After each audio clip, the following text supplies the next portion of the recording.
I got the man, the myth, the legend over here. James Kim's in from the labs. What's up? Welcome back. Thank you. Wow, I did that right for once. Back from Las Vegas. What is the, I've heard it, did we say it right? Photo Marketing Association? Yes, it's not very sexy, but it is a very sexy show. It's one of my favorite shows. All the I get cameras, nervous when you start referring to shows as sexy. Yeah, I refer to printers as sexy. So is it a big trade show? Is it, it's a huge trade show. Over 30,000 journalists and exhibitors. The public go to see the new digital cameras. Not only digital film cameras, all the peripherals, all the printer scanners. But for me, it's digital. So you can like walk in and there's probably an entire row of nothing but 1 hour photo machines. Totally. The funny thing is, concurrently to that show, it was a gun and shooting show.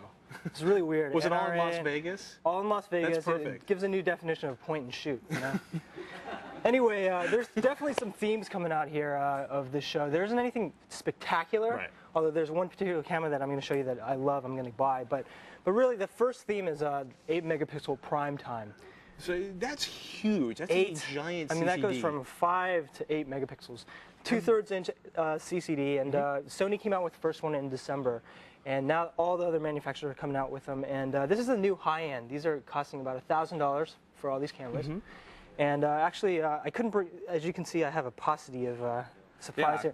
All these cameras are so new that I couldn't actually get my hands on them to bring them back, but I do have stills. So we got a good picture of this one. Now, so the first one is from Canon. This is the one I like the best in the 8 megapixel category. It's the PowerShot Pro 1. 8 megapixels. It's the smallest one I've seen so far. You know, some of these cameras are pretty big. It's got a really cool lens, a fluorite lens, L-series lens. Which really? So they're doing the fluorite. Canon's bringing the fluorite coatings to the digital camera. Exactly, and it's supposed to, help some of these sort of edgy areas that a lot of people complain about. Now it's the same price as the digital Rebel, which is that $999 with the removable lenses. It's expensive. Is it an SLR? Is the lenses? It's not an SLR. It's a fixed lens. It's a 7x optical zoom, and it's really cool. You can actually operate the zoom using the lens barrel itself, and you're going to see more of that coming out.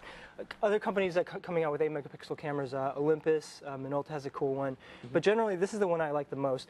Now, the next next slide I have here is from Panasonic. It's not an 8 megapixel; it's a 5 megapixel. Camera. It's only a 5 megapixel, but it costs $15.99. Now, the reason why is this is a very unique camera. Leica has another one kind of like that. They have a partnership, and if you look very closely, it's the first fully manual camera out there. It's a lot like a film camera because it looks like an old and if you look at the lens barrel, you can actually control the aperture, the focus, and the zoom directly from the lens barrel. That's a really serious photo buff's camera. That's somebody who lives with 35mm photography. Exactly. You get the same feel. It's all digital, of course, inside, but it's interesting. I don't know if I'd spend that much for it, but it's a very interesting camera that should make waves. Speaking of spending less money, what about the mid-range, affordable $500 kind of No, there's a new affordable category out there. A lot of people associate that with 3 or 2 megapixels.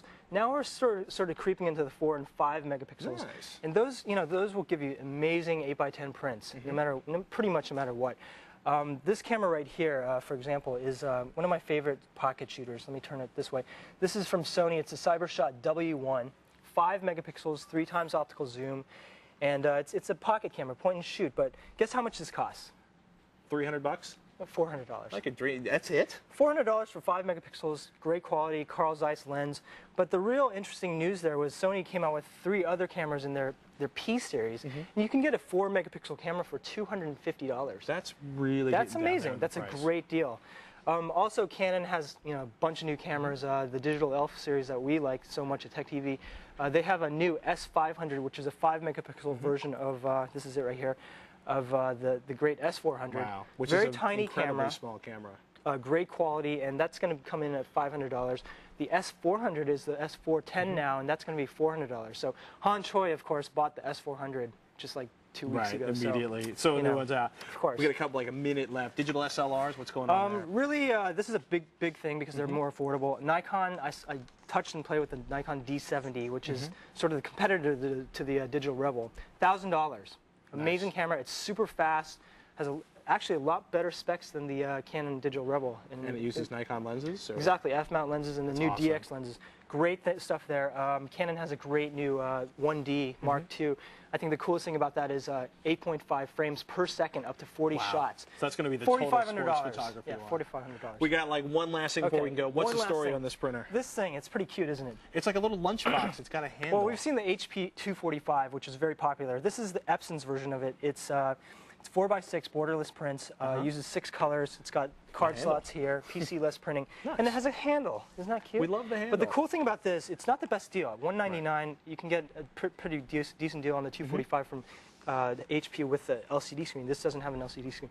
But the prints, they're using this special kind of ink, pigment ink, that lasts over 100 years. Really? And the price per print is like 29 cents, and that's a great bargain for a lot of people. Prints. Absolutely. Ladies and gentlemen, Tech TV Labs tech analyst, the man, the myth, the legend, James Cannon, has an incredible, a ton of products listed up on a great article with all the news in this year's PMA show up at thescreensavers.com.